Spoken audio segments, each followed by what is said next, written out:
حضرت مسلم بن عقیل علیہ السلام کوفہ میں کس کے گھر ٹھہرے تھے؟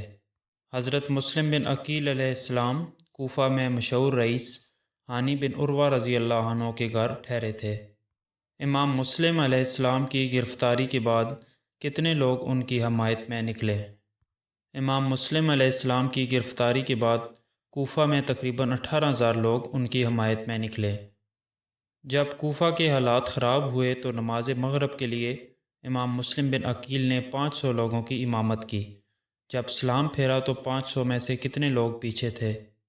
جب سلام پھیرا تو 500 میں سے ایک بھی نمازی پیچھے نہیں تھا۔ تمام لوگ امام مسلم بن عقیل کو اکیلے چھوڑ کر بھاگ گئے۔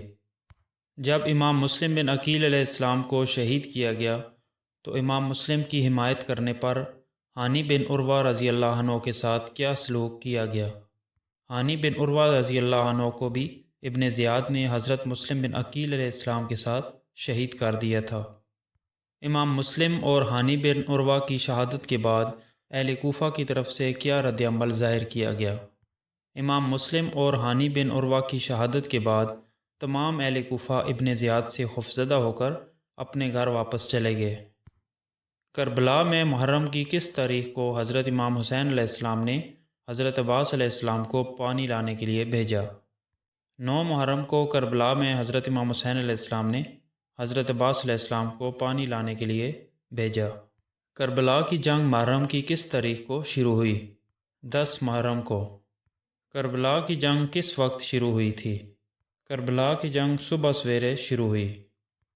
امام حسین علیہ السلام کا کون سا بیٹا کربلا میں شہید ہوا اور امام حسین علیہ السلام کے بال اس بیٹے کی شہادت کے غم سے اچانک سفید ہو گئے؟ امام حسین علیہ السلام کے بیٹے علی اکبر کی کربلا میں شہادت ہوئی اور اس فرزند کی شہادت کے غم کی وجہ سے امام حسین علیہ السلام کے بال اچانک سفید ہو گئے۔